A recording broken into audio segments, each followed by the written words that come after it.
கண்களை மூடி கர்த்தரை நோக்கி நாம் ஜெபிப்போம். ஹல்லேலூயா. நன்றியோடு நன்றியோடு நன்றியோடு நன்றியோடுமை துதிக்கிறோம் அப்பா. நன்றியோடுமை ஸ்தோத்திரிக்கிறோம் ஆண்டவரே. அப்பா, இந்த நாளிலே நீங்கள் எங்களோடு பேச வேண்டும் என்ற வாஞ்சையோடு அமர்ந்திருக்கிறோம் ஆண்டவரே. ஏன் நாங்கள் அப்படி நினைக்கிறோம்? இயேசு என்பது ஒரு கற்பனை அல்ல. 2000 வருடங்களுக்கு முன்பதாக எழுதப்பட்ட ஒரு காவியமும் அல்ல. உயிருள்ளவர்.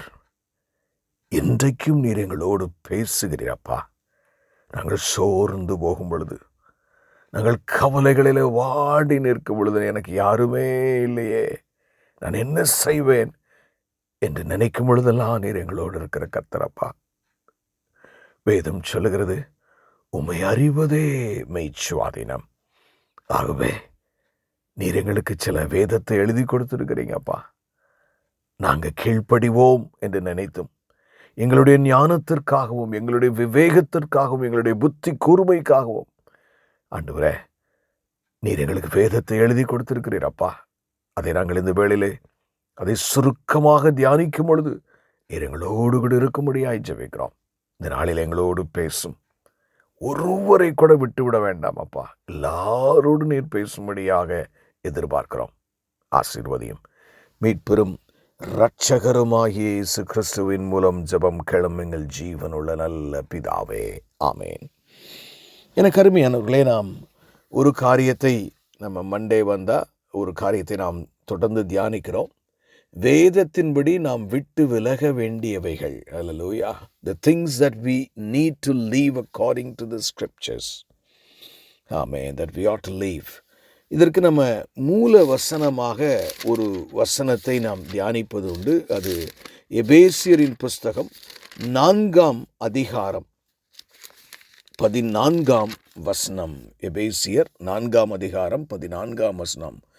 நாம் இனி குழந்தைகளாயிராமல் மனுஷருடைய சூதும் வஞ்சகத்திற்கேதுவான தந்திரமுள்ள போதகமாகிய பலவிதமான காற்றினாலே அலைகளைப் போல அடிபட்டு அலைகிறவர்களாய் இராமல்.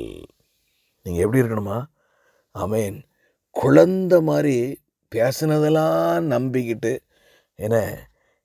எனக்கு அருமையானவர்களே, நாம் விவேகத்தோடு இருக்க கர்த்தர் நம்மை அழைக்கிறார். அல்லேலூயா. ஆமென். நாம் 2 தீமோத்தேயுல நம்ம பார்த்தோம்னா மிக அழகாக ஒரு காரியத்தை நாம் அங்கேயும் நம்ம பார்ப்போம் இல்லையா? 2 தீமோத்தேயு 3 அதிகாரத்தில் 5வது வசனம். தேவ பக்தியின் வேஷத்தை தரித்து அதன் பலனை மறுதலிக்கிறவர்களாயும் இருப்பார்கள். கடைசி காலத்தில் மறுதலிக்கிறாய் இப்படிப்பட்டவர்களை நீ விட்டு விலகு. வேதத்தை தரித்து கொண்டு அதனுடைய பலனை, ஆமென், பலம் ஏசாமியை சொல்லுவாங்க, ஊழியம் செய்வாங்க, ஏன் ஈவன் அந்நிய பாஷையில் கூட பேசலாம், நமக்கு தெரியாதானா? அதனுடைய பலன் நல்ல கேளுங்க. தயவு செய்து ஒரு நிமிஷம் நீங்கள் கேளுங்க. செய்தி கேட்டு பிரயோஜனம் இல்லை, பைபிள் வாசித்தும் பிரயோஜனம் இல்லை, தியானம் பண்ணியும் பிரயோஜனம் இல்லை. நான் ஏன் அப்படி சொல்கிறேன், நீங்கள் மொட்டையா என்ன எப்படி சொல்லிட்டாருன்னு நினைக்காதீங்க. How you respond. அதாவது ஒரு வார்த்தையை கேட்டால் நான் என்னுடைய வாழ்க்கையை அதற்கு நேராக எப்படி திருப்புகிறேன். ஆமென். அதுதான் ரொம்ப முக்கியங்க. என்ன கேட்டாலும் நான் இருக்கிற மாதிரியே தான் இருப்பேன் என்பதை குறித்து அப்படி நிர்விசாரமாக இருக்கிற அந்த கேரக்டர் உனக்குள்ளே வந்துடக்கூடாதுன்னு என்னவோ நினச்சிதான் ஆண்டவர் இந்த மாதிரி காரியங்களையும் சூழ்நிலைகளையும் விட்டு அவர் விலகச் சொல்லுகிறார். நம்ம என்ன பார்க்குறோம்? People inside the church. Amen. சபைக்குள்ளே இருக்கிறவங்க, சபைக்கு வெளியில் இருக்கிறவங்க, சில சூழ்நிலைகள், சில கொடூரமான கேரக்டர், அப்படி 4 விதமாக பார்க்குறேன். ஆனால் ஒரு எச்சரிப்பை நான் ஒவ்வொரு செய்தியில் நான் சொல்லி வருகிறேன். எனக்கு இவனை பிடிக்காது. ஆமாம், அன்றைக்கி பிரதர் அப்படி ப்ரீச் பண்ணாங்களே, கரெக்ட், இவனெல்லாம் விட்டு நம்ம விலகிடணும். நீ அப்படி வர நினைக்கவே கூடாது. எப்படி நினைக்கணும்னா, அந்த காரியத்தை தேவ சமூகத்துக்கு கொண்டு போய், ஆவியானவரை நீங்கள் என்ன சொல்கிறீங்க? அப்பா வழி நடத்தும் பொழுது ஆவியானவர் தெளிவாய், அது சரிதான், வேதத்தின்படி நீ அதை கொஞ்சம் விலகி தான் இருக்கணும் அப்படின்னு எச்சரிக்கிறாரா என்பது முக்கியம். ஏன்னா நம்ம மேலே அவங்களுக்கு இருக்கிற ரிவெஞ்சையும் கோபத்தையும் காட்டுறதுக்கு இந்த வசனங்களை நாம் பயன்படுத்தக்கூடாது. இதை மிக தெளிவாக உங்களோடு ஒவ்வொரு முறையும் நான் சொல்லிக் கொள்ளுகிறேன். அல்லேலூயா. ஏன்னா கடைசி காலம் பிரியமானவர்களே, பிசாசானவன் எவனை வஞ்சிக்கலாமோ என்று அலைகிற காலம். ஏன் நான் அந்த வஞ்சகத்தை குறித்து சொல்கிறேன்னா, நிறைய நான் சரித்திர உண்மைகளை சொல்ல முடியும். ஏன்னா எப்படி பிசாசு காரியங்களை செய்வான்னு கேட்டிங்கன்னா, அவனுடைய வஞ்சகம் எப்படி இருக்குன்னு கேட்டிங்கன்னா, அந்த வஞ்சகத்தில் ஒரு பெரிய பிரச்சனை இருக்குது. என்ன தெரியுமா? அந்த பிசாசுனுடைய வஞ்சகத்தில் அநேக உண்மையான சத்தியங்கள் அடங்கி இருக்கும். நல்லா கவனிங்க, லிசன் டு மீ. பிசாசினுடைய ஏமாற்றுகிற தந்திரமான வஞ்சகமான உபதேசங்களிலே அவனும் வேதத்தில் இருந்தான் எடுப்பாங்க. இதனுடைய பிரச்சனை என்ன தெரியுமா? சொல்றதெல்லாம் பொய்னா இப்போ பிரச்சனையே கிடையாதுங்க. 90% கூட உண்மையா இருக்குங்க, இல்லைன்னா 75% உண்மையா இருக்கும். அந்த ஒரு கடைசி 10%, 5% அப்படி ஒரு பொய்யை உள்ள சேர்க்கிற காரியங்கள். ஏன்னா நான் ஒரு சின்ன எக்ஸாம்பிள் கூட உங்களுக்கு நான் சொல்கிறேன். அதை நம்ம ஏற்கனவே நம்ம ஒரு செய்தியெலாம் கூட நம்ம அதை ஆழமாக கேட்டிருக்கிறோம். மத்தேயு 22ஆம் அதிகாரத்தில் 1-14 வசனங்களை குறித்து நாம் ஏற்கனவே தியானித்திருக்கிறோம். ஏன்னா அது ரொம்ப ஒரு முக்கியமான ஓமை. இயேசு கிறிஸ்து பரலோக ராஜ்யத்தை குறித்து ஒரு கடினமான ஓமையை குறித்து அவர் சொல்லுகிறதை நாம் அறிந்திருக்கிறோம். அந்த ஓமையில் பார்த்தீங்கன்னா, முதல்ல போய் நிறைய பேரை வேலைக்காரனை கூட்டு வர சொல்லுவாங்க. ஒருத்தனை வரமாட்டான். ஏன்னா அழைக்கப்பட்டவர்களோ அதை அசட்டை பண்ணி ஒருவன் தன் வயலுக்கும் ஒருவன் தன் வியாபாரத்துக்கும் போய்விட்டான். மற்றவர்கள் அவன் ஊழியக்காரரை பிடித்து அவமானப்படுத்தி கொலை செய்தார்கள். அடுத்து 7ஆம் வசனம் இருக்கும் பார்த்தீங்களா? இந்த 7ஆம் வசனத்தில் சொல்லப்பட்ட கருத்து இது ஒரு ஓமை என்பதை எடுத்துக்கொள்ளாமல், என அதை அப்படியே நேரடியாக சரித்திரத்தில் செயல்படுத்தின காரியம். செயின்ட் அகஸ்டின் பீரியட்லாம் பார்த்தீங்கன்னா, இந்த 7ஆம் வசனத்தை வாசிக்கிறேன். ராஜா அதை கேள்விப்பட்டு கோபம் அடைந்து தன் சேனைகளை அனுப்பி அந்த கொலைபாதகரை அழித்து அவர்கள் பட்டணத்தை சுட்டரித்தான். இது அப்படியே ஃபாலோ பண்ணிட்டாங்க ஹிஸ்ட்ரியில். சர்ச் ஹிஸ்ட்ரியை படித்து பாருங்கள். செயின்ட் அகஸ்டின் காலத்தில் பார்த்தீங்கன்னா, அப்போ தான் குருசைடர்ஸுங்கிற ஒரு கான்செப்டை கொண்டு வராங்க. யாரெல்லாம் இயேசுவை ஏற்றுக்கொள்ளவில்லையோ அவன் கண்டிப்பாக ஏற்றுக்கொள்ளணும்னா அழிச்சிரு, ஏன்னா ஆண்டவர் அழைக்கிறார், அவங்க கீழ்ப்படியலை, அவ்வளோதான், போட்டு தள்ளிட வேண்டியதான் அப்படின்னு குருசைடர்ஸ் போய் ஏகப்பட்ட யூதர்களையும் கிறிஸ்துவை அறியாதவர்களையும் அநேகம் பேரை கொன்று குவித்தார்கள். நல்லா பார்த்தீங்களா? கரெக்டாக இருக்கும் பார்த்தீங்கன்னா. ஆமாம், அப்படி தானங்க இருக்குது, சரிதானங்க அப்படிங்கிற மாதிரி இருக்கும். ஆனால் இது ஒரு ஓமை. இது எப்போ சொல்லப்பட்டிருக்கிறது? கர்த்தருடைய வருகையில், அவருடைய ராஜ்யத்தில் ஆண்டவர் அந்த மாதிரி செய்வார். அல்லேலூயா. இப்போ இல்லை, ஆனால் கொஞ்சம் வேதத்தை திருப்பினாங்க, ஆயிரக்கணக்கான லட்சக்கணக்கான உயிர்கள் பலியாயின.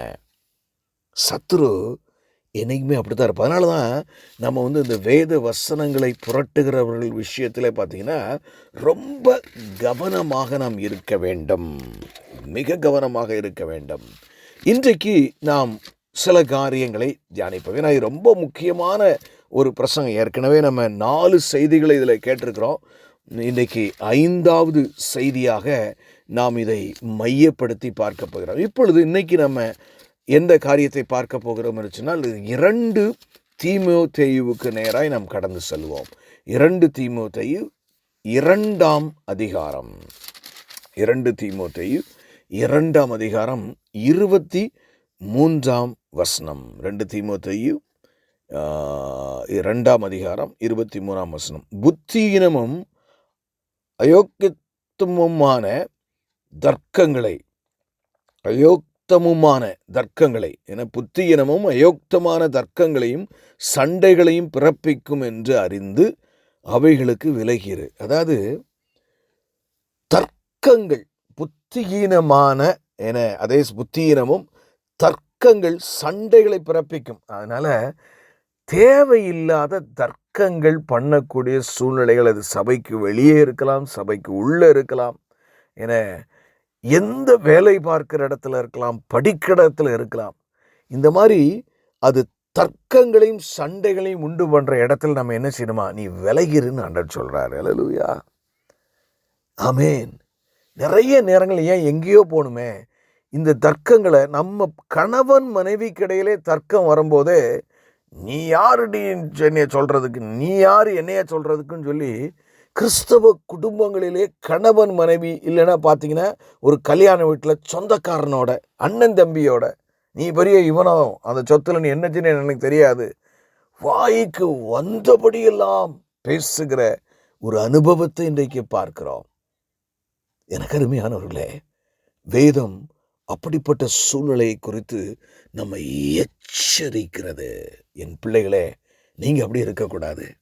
தர்க்கங்கள் வரக்கூடிய சூழ்நிலையில சரி நாளைக்கு பார்ப்போம், அப்படி அந்த இடத்தை மாற்றி அமைத்து அதை அன்புள்ளதாக மாற்றுகிறவர்களாய் இருக்க வேண்டும். நிறைய நேரங்களில் பார்த்தீங்கன்னா இயேசு கிறிஸ்துவை அவர்கள் கூடி அவரை கொலை செய்ய அப்படி வரும், அந்த இடத்தை விட்டு அவர் போனார்ன்னு இருக்கும். பார்த்துருக்கீங்களா நீங்கள்? அப்போ அதை ஃபாலோ பண்ணிக்க. அவர் இருந்திருந்தா தர்க்கம், நீங்கள் யாரோட நான் நேர்மையாய் வந்தேன் அப்படி இப்படி அவருடைய வேலை வர்ற வரைக்கும் அவர் அந்த இடத்த விட்டு அவர் அகன்று போனார். இது ஞானமான ஒரு செயல் இன்றைக்கு ஆவியானவர் நமக்கு கற்றுக் கொடுக்கிறார். நிறைய இடங்களில் வேலை பார்க்குறோம், நிறைய இடங்களில் பார்த்தீங்கன்னா நம்ம அதுக்காக நம்ம தாழ்ந்து போகிறோம்னு அர்த்தம் இல்லை. தேவையில்லாத பிரச்சனைகளை, விரக்தியான பிரச்சனைகளை, நம்முடைய டெம்பர் அப்படியே ஒரு மாதிரி ஆகுதுன்னு அந்த இடத்த விட்டு கொஞ்சம் தள்ளி போயிடணும். போய் ஒரு தண்ணி இணைய குடிச்சிட்டு, ஆண்டவரே எனக்கு உதவி செய்யுங்கப்பா, நான் பாவம் செய்யக்கூடாது, நான் நீதிமான், உம்முடைய பிள்ளை, உமக்கு வசனத்திற்கு பயந்து நடக்க வேண்டும் என்று நாம் மிக மிக முக்கியமாக இருப்பது நமக்கு நல்லது. அல்லேலூயா. அதே மாதிரி அதே அடுத்து பார்த்தீங்கன்னா 2 தெசலோனிக்கே பின்னாடி வந்தீங்கன்னா 2 தெசலோனிக்கேயரின் புஸ்தகம் 3ஆம் அதிகாரம் 6ஆம் வசனம் ஒன்றை சொல்லுகிறது. 2 தெசலோனிக்கேயர் 3ஆம் அதிகாரம் 6ஆம் வசனம். நான் கிட்டத்தட்ட உங்களுக்கு அநேக வசனங்களை காட்டி தருகிறேன். ஏன்னா இதில் ஒன்று போல இருந்தாலும் சில சின்ன வித்தியாசங்கள் உண்டு. மேலும் சகோதரரே, எங்களிடத்தில் ஏற்றுக்கொண்ட முறைமையின்படி, ஏன்னா நாங்கள் உங்களுக்கு கற்பித்து ஆண்டவர்கிட்ட இருந்து பெற்றுக்கொண்ட முறைமைகளை நான் உங்களுக்கு கற்றுக் கொடுக்குறேன். ஏன்னா பவுலடிகளார் என்ன எழுதுனா, அவர் அரபிய காடிலே 3 வருஷம் தேவனோடு தனித்திருந்தார். அவர் சொல்லும்போது சொல்றாரு, இவைகள் எனக்கு அப்போஸ்தலர்கள் சொல்லிக் கொடுக்கல, கர்த்தரே அதை எனக்கு வெளிப்படுத்தினார். அல்லேலூயா. நீங்க முதல்ல எப்படி பைபிள் படிக்கிறீங்க? முதல்ல ஒரு அதிகாரத்தை வாசிக்கணும், 2வது தடவை வாசிக்கணும், 3வது தடவையும் அதே அதிகாரத்தை வாசிட்டு ஒரு சின்ன ஜெபம், ஆவியானவரே இதில் நீங்கள் எனக்கு என்னப்பா கற்றுத்தாரீங்க? அப்போ நீங்கள் ஆண்டவர் உங்களுக்கு கொடுக்குற சிந்தனையெல்லாம் நீங்கள் குறித்து வைத்துக் கொள்ளுவீர்கள். இப்படித்தான் நீங்கள் அப்படி அவரோடு கேள்வி கேட்டு அப்படி இன்ட்ராக்ட் பண்ணணும்னா ஆவியானவர் பேசுகிற அந்த தொனி இருக்குது பார்த்தீங்களா? உங்கள் அம்மா கூப்பிடுற போதே அந்த டோன் ஒன்று இருக்கும். தனியாக அம்மா தான் கூப்பிட்றாங்கன்னு, எத்தனை பொம்பளைகள் கூப்பிட்டாலும் எங்கள் அம்மா கூப்பிட்றாங்கன்னு தெரிஞ்சிடும் பிள்ளைக்கு. அது மாதிரி இது ஆவியானவர் பேசுகிறாரு, இது நான் சிந்திக்கிறேன். இது 2க்கும் டிஃப்ரென்ஸ் ஒரு கிறிஸ்தவன் முதலாவது கற்றுக்கொள்ள வேண்டும் கிறிஸ்தவ வாழ்க்கையில். அல்லேலூயா. The difference between me doing the thinking and God is speaking to me. Amen. பரிசுத்த ஆவியானவர் என்னோடு பேசுகிறதுக்கும் நானே சிந்திப்பதற்கும் உள்ள வித்தியாசம் அது உங்களுக்கு தெரிஞ்சிருச்சா? அந்த அளவுக்கு நீங்கள் கிறிஸ்தவ வாழ்க்கையில் வளர்ந்துட்டீங்களா? அப்படி வளரலைன்னா எவெல்லாம் சொல்கிறானோ அவன் பின்னாடியே போகிற மாதிரி ஒரு பரிதாபமான நிலைமை வரக்கூடும். எனக்கு அருமையான தெய்வ ஜனமே, மிக ஜாக்கிரதையாய் கூட இருக்க வேண்டும். பாருங்க 6ஆம் வசனம். மேலும் சகோதரரே, எங்களிடத்தில் ஏற்றுக்கொண்ட முறைமையின்படி நடவாமல். ரொம்ப ஆழமான ஒரு காரியங்க. எப்படி இந்த வசனம் இல்லை, மேலும் சகோதரரே எங்களிடத்தில் ஏற்றுக்கொண்ட முறைமையின்படி சிந்தியாமல், அப்படி இல்லை, நடவாமல். அதாவது நாங்க கற்றுக் கொடுத்தபடி வேதத்திற்கு பயந்து கீழ்ப்படிந்து வாழாதவர்கள். என்ன சொல்றதுன்னு பாருங்க. ஒழுங்கற்று நடக்கிற எந்த நாங்க கற்றுக் கொடுக்கிறதன்படி நடக்கலைனாலே அவன் ஒழுங்கற்று நடக்கிறானா. அப்போ ஒழுங்கற்று நடக்கிற எந்த சகோதரனையும், அவன் எவ்வளோ பணக்காரனா இருந்தாலும் சரி, ஏழையா இருந்தாலும் சரி, அழகுள்ளவளா இருந்தாலும் அழகில்லாதவனா இருந்தாலும் சரி, நீங்கள் விட்டு விலக வேண்டும் என்று நம்முடைய கர்த்தராகிய இயேசு கிறிஸ்துவின் நாமத்தினாலே உங்களுக்கு கட்டளையிடுகிறேன். ஆவியானவருடைய கட்டளை. எதுக்கு? யோசித்து பாருங்க. இந்த வசனத்தெல்லாம் நம்ம அப்படி பிராக்டிக்கலா நீங்க பார்த்தோம்னா சபைகளுக்குள்ள என்ன நடக்கும் என்றே எனக்கு தெரியவில்லை. அந்த காலத்துல நீ வசனத்துக்கு கீழ்ப்படியலன்னு அதுக்கு வேற ஸ்டாண்ட். அங்க அந்த டிஃபரன்ஸ் தான் இருந்திருக்கு. ஆதி திருச்சபையில பணக்காரன் ஏழையெல்லாம் இல்லை. அபிஷேகம் பெற்றவன், பயங்கரமான அற்புதங்கள் செய்கிறவன், சாதாரண விசுவாசி, அதெல்லாம் இல்லை. ஆனா எந்த டிஃபரன்ஸ் இருந்திருக்கு? நீ கடவுளுடைய பிரமாணத்திற்கு மாறி வாழுகிறாய். வேதம் நமக்கு கற்றுத்தருகிற தேவனுடைய முறைமையின்படி வாழ. அப்ப நம்ம இன்னைக்கு எப்படி வாழ்றோம் பாருங்களேன். இதெல்லாம் சொல்ற அளவுக்கு நம்மகிட்ட இன்னைக்கு இல்லை. நம்மளே ஏதோ விசுவாசிப்போம், நம்மளால முடிஞ்ச முறைக்கு வாழ்வோம். ஆனால் எனக்கெல்லாம் டெம்பர் நான் லூஸ் பண்ணிட்டேன்னா எனக்கு வாயில் என்ன வரும்னே சொல்ல முடியும். இதுதான் இன்றைக்கு நிலைமை. நான் என்னத்தை பிரசங்கிப்பேன் பிரியமானவர்களே? வேதம் என்ன சொல்? நான் பரிசுத்தராயிருக்கிறது போல நீங்களும் பரிசுத்தராயிருங்கள். ஸ்டாண்டர்ட் பார்த்தீங்களா? யோசித்து பாருங்களேன். இந்த வசனத்தை பாருங்க, நான் மீண்டும் வாசிக்கிறேன். மேலும் சகோதரர்களே, எங்களிடத்தில் ஏற்றுக்கொண்ட முறைமையின்படி நாங்கள் உங்களுக்கு சொல்லி கொடுத்திருக்கிறதின்படி நடவாமல், அப்படி நடக்காத எல்லாருமே ஒழுங்கற்று நடக்கிற எந்த சகோதரனையும், ஏன்னா இது ஒரு இன்னைக்கு சபையில அவைகள் செய்யப்படாதனால தான் அந்த சரியான அந்த நீதி, தேவனுக்கு பயப்படுகிற பதம் சபைகளுக்குள்ளே, விசுவாசிகளுக்குள்ளே அற்று போகிறதை பார்க்கலாம். இன்னைக்கு நம்ம இப்படிலாம் பிரசங்கம் பண்ண நம்மளே விகற்பமாய் பார்க்கிற ஒரு கடைசி காலம் பிரியமானவர்களே. ஆனால் நீங்கள் ஜாக்கிரதையா இருங்க. அப்பாட்ட கேளுங்க, அப்பா இப்படிலாம் பிரசங்கம் பண்ணுறாங்க, நான் எனக்கு என்னப்பா தெரியும், எனக்கு ஒன்றுமே தெரியாதப்பா, எனக்கு கற்றுக் கொடுங்கன்னு கேளுங்க. ஆவியானவர் நிச்சயம் அதை உங்களுக்கு கற்றுத்தருவார். அல்லேலூயா. இது ரொம்ப, ஏன்னா இந்த பிரசங்கம் ரொம்ப ஞானத்தோடு நீங்கள் நடக்கும்படியாய் ஆவியானவர் உங்களை சொல்லுகிறார். மிகுந்த, அதாவது இன்னைக்கு என்ன தெரியுமா, இன்னொரு பிரச்சனையை நான் அந்த இடத்துல சொல்ல விரும்புகிறேன். இன்னைக்கு கூட நான் ஒரு பெரிய இன்டர்நேஷ்னல் பாஸ்டர்கிட்ட நான் உட்காந்து I was talking in a hotel. அப்போ என்ன பேசி கொண்டிருந்தது என்ன, நான் I was very open to him. என்னென்னா, இன்னைக்கு என்ன நடக்கிறது என்று நாம் சொல்லுவோமானால், பெரிய, அதாவது இவரை நம்ம சொன்னால் நம்ம அவரை அஃபண்ட் பண்ணணுமே, அதாவது அவரை மனஸ்தாபப்பட வைக்கணுமே. எனக்கு எதுக்கு வம்பு, நான் என் வேலையை பார்த்துட்டு போகிறேன். அவரை நான் சொல்ல, அவன் என்னைய திட்ட, இது எனக்கு தேவையா? இல்லைன்னா அவனை நான் ஒதுக்கி வைக்க, இது எனக்கு தேவையா? அது ஆவியானவர் பார்த்துக்கிட்டோம். இந்த நிலைமைக்கு நாம, ஏன்னா இப்போ எல்லாருமே செல்ஃப், ஏன் ரெப்யூட்டேஷன் தான் எனக்கு முக்கியம். பிரியமானவர்களே, உங்கள் கால்களை தொட்டு கேட்கிறேன், நீங்கள் அப்படி வாழ்ந்துடாதீங்க.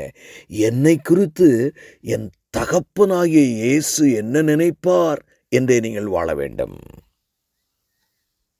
அதுதான் ரொம்ப முக்கியம். இன்னைக்கு எல்லாருக்கும் தன்னுடைய ரெப்யூட்டேஷன் தான் ரொம்ப முக்கியம். No no no no, we won't do that. இப்படி we won't do that. நாங்கள் செய்ய மாட்டோன்னு பூரா இன்னைக்கு அநேக இடங்களில் சபைகள் குப்பையாக மாறுகிறதற்காக. குப்பையை வெளியே போடலை, வீட்டுக்குள்ள மீனை செதிலெல்லாம் எடுத்துட்டு வீட்டுக்குள்ளே வச்சிருந்தா நாத்தம் இருந்தால் எப்படி இருக்கும்? அந்த நாத்தம் இன்னைக்கு ஆவிக்குரிய நாற்றம் சபைகளிலும் விசுவாசிகளுக்குள்ளும் வீசுகிற கடைசி காலத்தில் வந்திருக்கிறோம். முதல்ல உங்கள்கிட்ட ஆரம்பிங்க. அதை உங்களுக்குள்ளேயே உங்களுக்கு பிரியமில்லாத, தேவனுக்கு பிரியமில்லாத காரியமாகிய குப்பைகளை எடுத்து வெளியில போடுங்க. ஏன்னா அடுத்தவனை குறை சொல்றதுக்கு முன்னாடி நம்ம முதல்ல ஒழுங்கா இருக்கணும். நம்மளே அந்த கேட்டகரியில் இருந்துக்கிட்டு, ஏன்னா வசனத்தின்படி வாழாமல் அவனை நீ வசனத்தின்படி எங்கேயா வாழ்கிற, நீ இன்னொன்றில் வாழ்ந்தா நீ இன்னொன்றில் வாழலை, அது நாளைக்கு நீ நப்பல ரொம்ப யோக்கியமானு சொல்கிற நிலைமையில் நாம் இருக்கக்கூடாது பிரியமானவர்களே. இதெல்லாம் ஒரு எளிமையான வசனம், ஒரு தடவை வாசித்தாலே புரியக்கூடிய வசனங்கள். தயவு செய்து புரிஞ்சுக்கோங்க.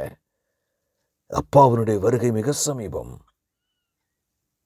அவருக்கு பயந்து நடக்கிறவர்களுக்கு அவங்களோட நீங்க பார்த்தீங்கன்னா, நீங்க ஓடி போய் ஒட்டிக்கங்க. அவங்க உங்கள்கிட்ட வராம கூட இருக்கலாம். ஐயோ, அதிகமா ஜெபிக்கிற ஒரு சகோதரி, ஒரு பரிசுத்தமா இருக்கிற ஒரு சகோதரன் அவர்களோடு ஐக்கியப்பட வேண்டும். அது ரொம்ப முக்கியம். ஏன்னா இப்படி தவறான மனிதர்களோடு பேசி, அதனால அவர் பெரிய பணக்காரர், அவரை ஆமா பிரதர், நீங்க எது சொன்னாலும் சரியாதான் பிரதர், அது கரெக்டு. அங்கிட்டு போயிட்டு கூட என்ன இந்த மனுஷன் பெரிய இதா இருக்கு, நேரம் வரும்போது ஒரு ஆப்பர்ச்சுனிட்டி நம்ம விட்டுருவோம். ஏன்னா நமக்கு பிரச்சனை வரும்ல. அப்படி இருக்கக்கூடாது பிரியமானவர்களே. டபுள் ஸ்டாண்டர்ட், உள்ளத்துல ஒன்று வாயில இன்னொன்று, அப்படி ஒரு கிறிஸ்தவ வாழ்க்கை வாழவே கூடாது பிரியமானவர்களே. அதனால தான் உண்மையாக ஆண்டவருடைய சீஷனாக இருக்கும்போது சில பிரச்சனைகள் வரலாம். ஆனாலும் நீதியோடு நீங்கள் எல்லாவற்றையும் வசனத்தினடி பார்க்க வேண்டும்.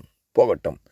அதே 2 தெசலோனிக்கேயர் 3ஆம் அதிகாரத்திலே இன்னொரு காரியத்தையும் நாம் பார்க்கிறோம். 14ஆம் வசனம்.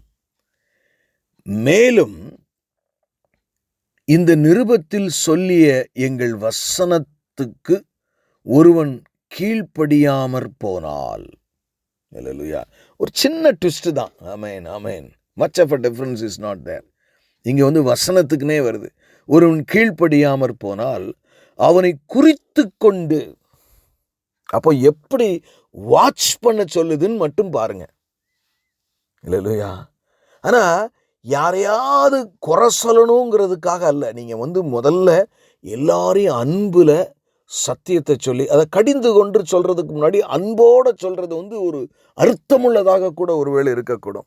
அன்போடு கூட, பிரதர் நீங்கள் எல்லாம் எவ்வளோ ஒரு நேர்மையாக இருக்கு நடக்க முடியக்கூடியவங்க, நீங்கள் இது செய்யலாமா? ஏன்னா அப்படி சொல்லும் போது தான் நிறைய நேரங்களில் நமக்கு பிரச்சனை வரும். அது ஏன்னா எரேமியா அப்படி நினச்சிருந்தானா அவனை ஒருத்தன் கூட அடிச்சிருக்க மாட்டாங்க. ஆண்டவர் ஒரு வார்த்தையை கொடுப்பாரு, அவன் இஸ்ரவேல் ஜனங்களுக்கு போய் சொல்லுவோம் பாரு, அவன் போட்டு அடின்னு அடிப்பான். ஆனாலும் உள் சத்தியத்தை அவன் சொன்னான். இன்னைக்கு நாம் நம்முடைய கடமையிலே தவறுகிறோம், நாளைக்கு சபையை குறை சொல்லுகிறோம். எனக்கு அருமையான தேவஜனமே, கீழ்ப்படியாமற் போனால் அவனை குறித்து கொண்டு அவன் வெட்கப்படும்படிக்கு அவனுடைய கூட கலவாதிருங்கள். அதாவது அடுத்த வசனம் பாருங்க, இதான் ரொம்ப முக்கியமான வசனம். ஆமென். அவனை குறிச்சிட்டு அவனோட கலவாமல் இருக்கணுமா. ஆனாலும் அங்கே எப்படி தீமோத்தேயுக்கு எழுதுறாருன்னு பாருங்க. ஆமென். ஆனாலும் அவனை சத்துருவாக எண்ணாமல். விசுவாசி இல்லையா? அல்லேலூயா. நீங்கள் உங்கள் சபைக்குள்ள ஒரு விசுவாசி ஒரு வசனத்துக்கு கீழ்ப்படியாமல் இருந்தானா அவனை சத்துருவா பார்க்குறீங்களா, அன்போடு பார்க்குறீங்களா? அது ரொம்ப முக்கியம். சத்துருவா பார்க்க அனுமதி இல்லை. அல்லேலூயா. ஆமென். சத்துருவா பார்த்து நீ விலகாத. ஆமென், ஆமென். நீ ஆனாலும் அவனை நீ சத்துருவாக எண்ணாமல் சகோதரனாக எண்ணி அவனுக்கு புத்தி சொல்லுங்கள். ஆமென், ஆமென். எனக்கு அருமையானவர்களே, ஆமென். அதாவது அப்ப என்னன்னா, மேல என்ன சொல்றாரு, அவன் வெட்கப்படும்படிக்கு அவனோடு கலவாதிருங்களா ஒரு பீரியட். அதாவது அவனை திருந்தக்கூடிய ஒரு சூழ்நிலைக்குள்ளே அவனை கொண்டு வரணும். அதுதான் ரொம்ப முக்கியம். சரி, அப்படி எல்லாரும் நம்மளை கொஞ்சம் இதாக இருக்கிற அளவுக்கு இப்படி நம்ம ஆயிட்டோமே, இது சரியா? அவன் உணரும்படியாய் அவனுக்காக ஜெபிக்கணும், புத்தி சொல்லணும். ஆனால் அதே சமயத்தில் அவனை சத்துருவாக எண்ணாமல். மிக முக்கியமான ஒரு காரியம் பிரியமானவர்களே. ஆமென். இது ரொம்ப முக்கியமான ஒன்று. ஆமென். நான் 2 யோவானில் இன்னொரு வசனத்தை பார்ப்போம். 2 யோவான், ஆமென், 9வது வசனம் வாசிக்கிறேன். அதிலிருந்து வாசிக்கிறேன், கேளுங்க. கிறிஸ்துவின் உபதேசத்திலே நிலைத்திராமல் மீறி நடக்கிற எவனும் தேவனை உடையவன் அல்ல. பா, என்ன ஆழமா இருக்கு. பிரசங்கிக்கிறேன், எனக்கே ஈரக்குலை நடுங்குது. கிறிஸ்துவின் உபதேசத்திலே நிலைத்திராமல் மீறி நடக்கிற எவனும் தேவனை உடையவன் அல்ல. அப்படின்னா என்னங்க? கிறிஸ்துவனுடைய உபதேசத்திலே நமக்கு என்ன ஏங்க, விசுவாசம் தானேங்க எல்லாமே. எப்படி நடந்தா? நான் ஆண்டவர் விசுவாசிக்கிறேன், வேற என்ன வேணும்? நான் மோட்சத்துக்கு வந்துடுவேன்ல. நல்ல கவனிங்க. ஹல்லேலூயா. அதாவது இன்னைக்கு எனக்கு ஆண்டவர் கற்றுக் கொடுத்தார். விசுவாசத்தை கொடுத்து நீ ஒரு பிரசங்கம் பண்ணணும். ரொம்ப டெப்தானது. வருங்காலங்களிலே கர்த்தர் அதை உங்களுக்கு சொல்லிக் கொடுப்பார் என்று நான் நினைக்கிறேன். இன்னும் அதை நான் ஃபைனல் பண்ண முடியல. ஒன்று மட்டும் சொல்கிறேன் பாருங்க. உங்கள் விசுவாசம் இருக்குல்ல, அது தனியாக எக்ஸிஸ்டே ஆகுனா அது பலனற்றது. அதாவது இப்படி இமேஜின் பண்ணிக்கங்க, ஒரு ஆர்டிஃபிஷியல் ரோஸ் ஒன்று 2, 3 வச்சுருக்கிறீங்க, அழகாக எக்ஸிபிஷனில் வாங்கிட்டீங்க. அது தனியாக அப்படி நிற்குமா? அதுக்கு ஒரு ஃப்ளவர் வேஸ் வேணும். வேணுமா வேண்டாமா? ஃப்ளவர் வாஸ் வேணும் கண்டிப்பாக. அந்த ஒரு அழகான பாட்டில் மாதிரி அதில் தான் அது இருக்கும். அதே மாதிரி உங்கள் விசுவாசம் எதில் பொருத்தி நிப்பாட்ட முடியும் தெரியுமா? பரிசுத்தமான வாழ்க்கை, அவருடைய கற்பனைகளின்படி ஒரு வாழ்க்கை. இல்லையா? நிறைய நேரங்கள் நம்ம தவறிடுவோம். அப்படியே நான் வாழ்ந்துட முடியுமா? இல்லை, வாழ முடியாது. உங்களில் பாவம் இல்லை என்று சொன்னால் அது பொய்யன்னு வேதம் சொல்லுது. ஆனால் 1 யோவான் 1:9 மிக தெளிவாய் சொல்ற, அந்த பாவத்தை பச்சை அவர்கிட்ட அறிக்கையிடணுமா?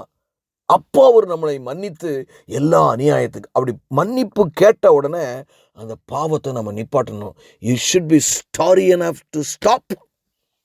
மனம் திரும்புதல் அதான். மனம் திரும்பிட்டேன் அதே திருப்பி செஞ்சுக்கிட்டு இருக்கிற காரியம் அல்ல. ஒருவேளை அதிலிருந்து வெளியில் வர முடியல, நான் உபவாசி தாண்டவரே இந்த வசனத்துக்கு நான் கீழ்ப்படியணும். ஏன்னா நான் ஏன் இவ்வளோ தூரத்துக்கு இதை சொல்கிறேன்னா, கிறிஸ்துவின் உபதேசங்களிலே நிலைத்திராமல் மீறி நடக்கிற எவனும், அவருடைய உபதேசங்கள் கற்பனைகள் எத்தனை இருக்குது தெரியுமா? ஆதாமுக்கு 1 கொடுத்தாரு, மோசேட்ட 613 கட்டளையை கீழ்ப்படிய சொன்னார். ஆனால் புதிய ஏற்பாட்டில் எத்தனை இயேசு கிறிஸ்து மற்றும் சீஷர்கள் மூலமாக நமக்கு ஆவியானவர் எழுதி வச்சிருக்க கட்டளை தெரியும்? கிட்டத்தட்ட 1100க்கு மேலே இருக்குது. 1100 டபுள் ஆகிட்டாருங்க கிறிஸ்துவனுடைய standard, குறையலை.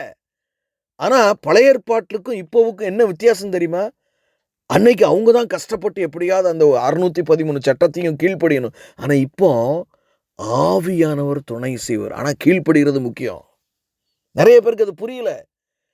Now in the New Testament, New Covenant, புதிய உடன்படிக்கையிலே அந்த அத்தனை கற்பனைகளையும் கீழ்ப்படுகிறதற்கு ஆவியானவர் உதவி செய்வார். அதனால தான் உங்களுக்கு உபத்திரமே வாழ்க்கையில் வருது. நல்லா தெரிஞ்சுக்கங்க.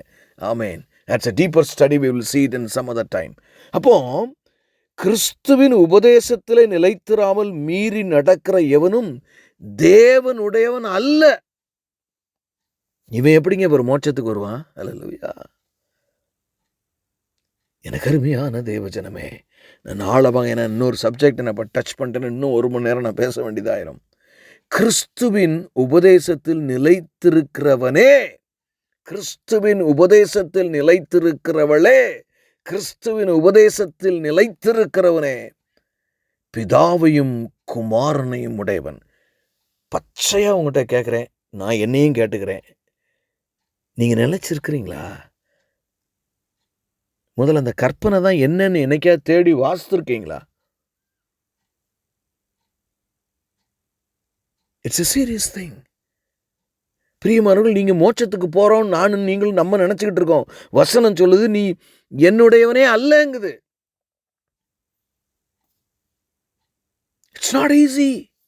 கிறிஸ்தவ வாழ்க்கை ரொம்ப லேசு என்று சொல்லுகிறது எனக்கு தெரியவில்லை பிரியமானவர்களே. அவருடைய நுகம் இலகுவாயின்னு உடனே அந்த நுகம்ங்கிற இடத்துல பார்த்தீங்கன்னா, நீங்கள் மூல சொல்ல பார்த்தீங்கன்னா போதனைங்கிற வடிவில் இருக்குது. இப்போ ஆனால் ஆவியானவருக்கும் நீங்கள் சப்மிட் பண்ணணும்.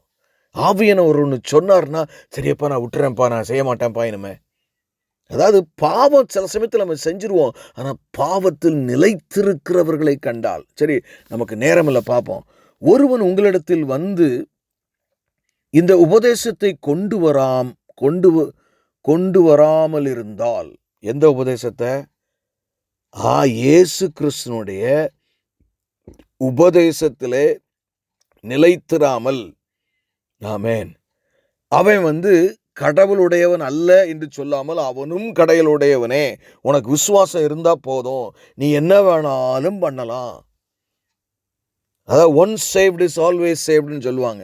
ஹைப்பர் கிரேஸா, இப்போ என்னென்னலாமோ சூப்பர் கிரேஸ், ஹைப்பர் கிரேஸ் என்னெல்லாமோ சொல்கிறாங்க.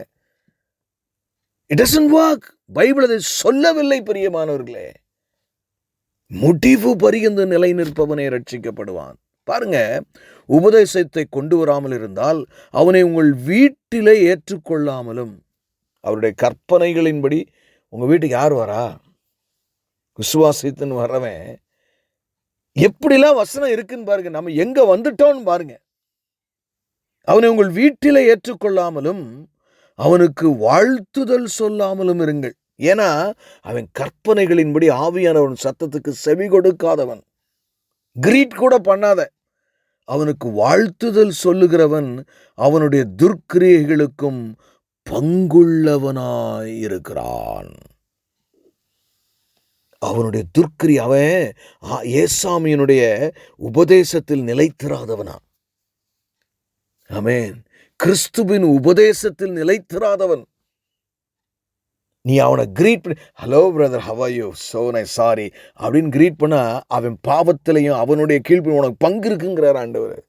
நான் என்னத்தை பிரசங்கிப்பேன் பிரியமானவர்களே. ஆமென். இன்னும் நிறைய எழுதணும். உங்களுக்கு எழுத வேண்டிய காரியங்கள் அநேகம் உண்டு என்று யோவான் எழுதுகிறான். தேவஜனமே, எச்சரிக்கையோடு வாழுகிற கடைசி காலத்தில் வந்திருக்கிறோம். நாம் இன்னைக்கு நம்ம இந்த சீரீஸை முடிச்சிட்டோம்னா நல்லா இருக்கும். இன்னும் 2 வசனத்தை மாத்திரம் நாம் பார்த்து நாம் முடிப்போம். 1 கொரிந்தியர் 15ஆம் அதிகாரம். இதெல்லாம் யோசிச்சு பாருங்க. இந்த வசனத்தை நீங்கள் என்னைக்கு தியானிச்சீங்க? யார் உங்களுக்கு இதை பிரசங்கம் பண்ணா சபையில்? சொல்லுங்க பார்ப்போம். 2 யோவான் 9, 10, 11 யார் பிரசங்கம் பண்ணா? என்னைக்கு கேட்டீங்க? 1 கொரிந்தியர் 15ஆம் அதிகாரம் 33ஆம் வசனம். மோசம் போகாதிருங்கள். ஆகாத சம்பாசனைகள் நல்லொழுக்கத்தை கெடுக்கும். அதாவது இன்னைக்கு என்ன தெரியுமா நடக்கு? ப்ரேயர்னு கூடுறாங்க.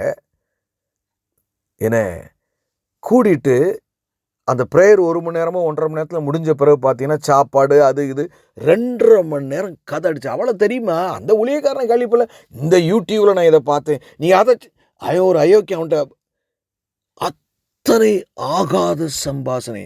நீங்கள் தேவையில்லாமல் ரொம்ப ஆகாத சம்பாஷணை பேசுனீங்கனாலே உங்கள் ஆவிக்குரிய இதை குறைக்கும்.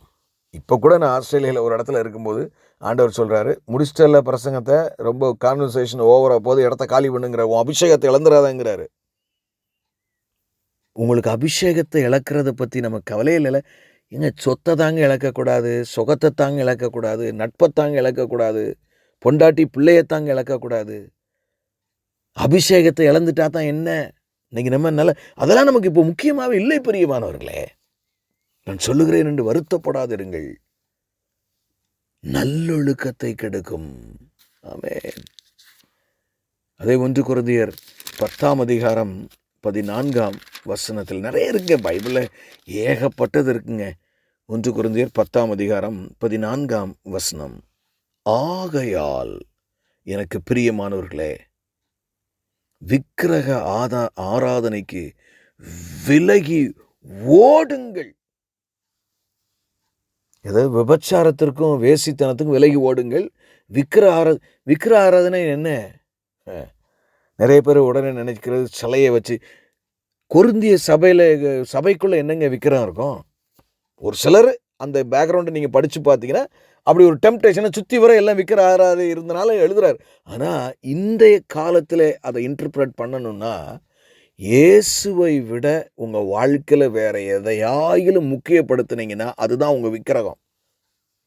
உங்கள்கிட்டையும் என்கிட்ட விக்கிர ஆராதனை இல்லைன்னு சொல்ல முடியாது. பெரிய பாஸ்டர்ட்டே விக்கிர ஆராதனை, அவர் ஊழியமே விக்கிரமாக இருக்கலாம். ஆமென். இயேசுவை விட நீங்கள் எதை அதிகமாக உங்கள் வாழ்க்கையிலே நேசித்து உயர்த்துகிறீர்களோ அது விக்கிரகம். அப்படிப்பட்டவங்களை குறித்து நீங்கள் ஜாக்கிரதையாக இருக்க வேண்டும். கண்களை மூடி நாம் ஜெபிப்போம். எங்களை நேசிக்கிற நல்ல தகப்பனே, நீர் எங்களோடு பேசி இருக்கிறீரப்பா. ஆண்டவரே, நாங்கள் எவைகளிலே ஜாக்கிரதை, நீங்கள் சொல்லியிருக்கீங்க, பாம்பை போல் போல் வினாவுள்ளவர்களாயும் புறாவைப் போல கபடற்றவர்களாயும் இருங்கள் என்று நாங்கள் எவைகளிலெல்லாம் வேதத்தின்படி எச்சரிக்கையோடு வாழ வேண்டும் என்று எங்களுக்கு கற்றுக் கொடுத்தீங்கப்பா. ஆண்டவரே, நாங்கள் எச்சரிக்கையோடு இந்த வார்த்தையை கேட்கிற ஒவ்வொருவரும் ஞானத்தோடு வாழ நீர் கிருபை செய்ய வேண்டுமாய் ஜெபிக்கிறோம். பெரிய காரியங்களை செய்யும் உடைய வருகை மிக சமீபம். மீட்பெரும் இரட்சகருமாகிய இயேசு கிறிஸ்துவின் மூலம் ஜெபம் கேளும் எங்கள் ஜீவனுள்ள நல்ல பிதாவே.